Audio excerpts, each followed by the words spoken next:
ഹജ്ജിനെത്തുന്ന മലയാളി തീർത്ഥാടകർക്ക് ജിദ്ദ വിമാനത്താവളത്തിൽ മലയാളി സന്നദ്ധ സംഘടനകൾ നൽകുന്ന സേവനം വിലമതിക്കാനാകാത്തതാണ്.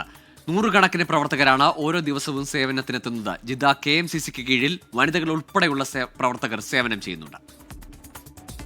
കേരളത്തിൽ നിന്നും ഹജ്ജിനെത്തുന്ന തീർത്ഥാടകരെ വരവേൽക്കാനായി പുലർച്ചെ 4 മണിക്ക് ജിദ്ദ വിമാനത്താവളത്തിലെത്തിയ മലയാളി സന്നദ്ധ പ്രവർത്തകരാണിത്.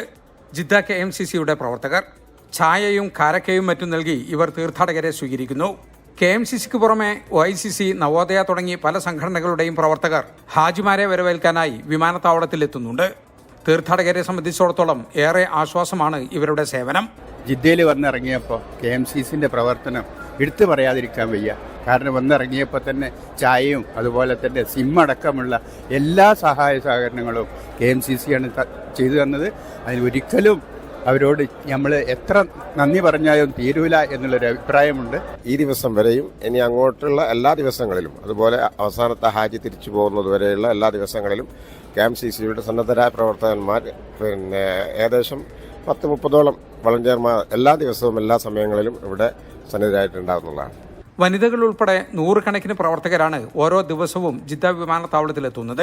പെട്ടെന്നൊരു ഹാജി എയർപോർട്ടിൽ എത്തിപ്പെടുമ്പോൾ എന്തൊക്കെ ഇൻഫോർമേഷൻ ആണോ അവർക്ക് ആവശ്യമായിട്ട് വരുന്നത്, അത്യാവശ്യമായിട്ടുള്ള ഇൻഫോർമേഷൻ നമ്മൾ ഹാൻഡ് ഓവർ ചെയ്യുന്നുണ്ട്. അത്യാവശ്യമായിട്ട് ഹെൽത്ത് സർവീസുകൾ നമ്മൾ പ്രൊവൈഡ് ചെയ്യുന്നുണ്ട്. അത്യാവശ്യമായിട്ടുള്ള റീഫ്രഷ്മെന്റ് സർവീസുകളും നമ്മൾ പ്രൊവൈഡ് ചെയ്യുന്നുണ്ട്. നമ്മളിവിടെ ഫസ്റ്റ് കോഴിക്കോട് നിന്ന് വന്ന ഫ്ലൈറ്റ് മുതൽക്ക് തുടങ്ങിയതാണ് ചായ ഇപ്രാവശ്യത്തത്. നമ്മളത് ഇൻഷാ അല്ലാഹ് അവസാനത്തെ ഫ്ലൈറ്റ് വരെയും കൊടുക്കാനാണ് ഉദ്ദേശിക്കുന്നത്. നമ്മൾ എല്ലാ ഉംറക്കാർ വരുമ്പോഴും നാട്ടിൽ നിന്ന് വിളിച്ച് പറയുമ്പോൾ നമ്മൾ ചായ കൊടുക്കലുണ്ട്. ഉംറക്കാർക്ക് ചായ കൊടുക്കലുണ്ട്. എല്ലാ വർഷവും നമ്മൾ ഇൻഷാ അല്ലാഹ് അനിക്കേസ് ഏരിയ KMCC നമ്മൾ ചായ കൊടുക്കലുണ്ട് ഇൻഷാ അല്ലാഹ്. മലയാളി തീർത്ഥാടകർക്ക് മാത്രമല്ല, ഇന്ത്യയിൽ നിന്നെത്തുന്ന എല്ലാ തീർത്ഥാടകർക്കും മലയാളി സന്നദ്ധ സംഘടനകളുടെ സേവനം ലഭിക്കുന്നുണ്ട്. തീർത്ഥാടകർ നാട്ടിലേക്ക് മടങ്ങുമ്പോഴും സേവനത്തിനായി പ്രവർത്തകർ വിമാനത്താവളത്തിൽ എത്താറുണ്ട്. ജലീൽ കണ്ണമംഗലം, 24 ജിദ്ദ.